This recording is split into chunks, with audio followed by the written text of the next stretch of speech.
Living alone has its perks. You wake up when you feel like it, hang out at night, eat when you want, do what you want, when you want. It's great not having to worry about anyone but yourself. But I feel like I want to give back to my community now. So I decided to volunteer at the Masjid Weekend School and teach some kids how to read Arabic and Quran. Some of my fondest memories growing up were at weekend school, so this is going to be interesting considering it'll be my first time there not as a student, but as a teacher. I hope the kids don't do to me what I used to do to my teachers. Hopefully not, considering I'm friends with their dads. Though it was a little rough in the beginning, I didn't feel that I did too bad of a job. Eventually we got into a rhythm and the kids even seemed to be enjoying themselves. But then towards the end of class, I received a call from a good friend of mine. I could tell the kids were getting bored, but I didn't really care too much since their parents were supposed to pick them up in 10 minutes anyway.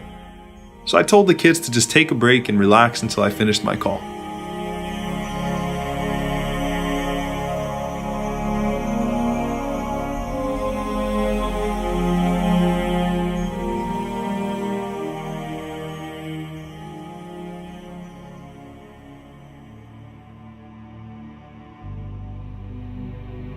The call took longer than expected, and when I came back, I was surprised to see only one child there. When I asked him about the other boy, Samir, he said he was bored and decided to leave the mosque alone. Oh no. Oh my God. Though I'll never forget how I felt, the moment was a blur.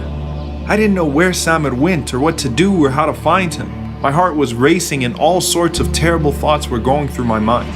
Then I remembered that I left another child at the mosque, so I had to go back and make sure that he didn't run off as well.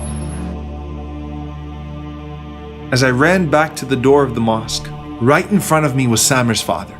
And he could obviously see I was distressed, so when he asked me what happened, I told him that Samir left while I was on the phone and I wasn't paying attention and I couldn't find him.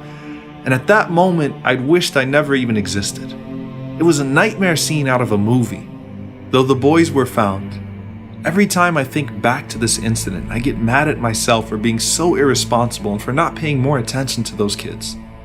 I knew that if I had been at work, I wouldn't have answered my phone in the first place. I obviously didn't know what it meant to be in charge of a couple of kids, and I seemed irresponsible in the eyes of Samir's father. He saw me as a teenager who needed to grow up, and he was right, and that was my last day with Samir. When he heard the story, my uncle told me to take it easy on myself, but to realize that responsibility is not limited to parenting or being a husband or a paid employee. We have to be careful with everything and everyone that Allah has put under our care, even if for a moment. The Prophet, peace be upon him, said, "Each of you is a shepherd, and each of you is responsible for his flock." And that day, those kids were my flock, and I failed them. Personal accountability is stressed throughout the prophetic tradition. And we usually think of it solely in terms of spiritual matters like worship and sin. But our social obligations are just as important as our individual ones. And that's why you find that Umar ibn al-Khattab, as the leader of the greatest nation on earth, would cry, wondering if a donkey under his rule, but in a faraway land, would testify against him on the Day of Judgment for not fulfilling his rights towards it. The Prophet, peace be upon him, stressed the importance of avoiding heedlessness, whether you were walking on the road and came across something harmful, or hosting a guest, or walking past a neighbor, to pay attention to the rights of people around you, and in fact your entire environment. And when people give you a task or trust you with something, don't disappoint them. Anas radiallahu anhu says that one time the Prophet, peace be upon him, sent me on an errand and I got caught up with the other kids and started playing with them. So the Prophet, peace be upon him, came to me and gently admonished me, lovingly saying, "Unais," which was my nickname, "have you delivered what I asked you to?" Rasulullah, what would you have said to me that day when I almost lost that child? You taught us to be better than that, and to treat every child as our own, every place on earth as our home, and every stranger like family.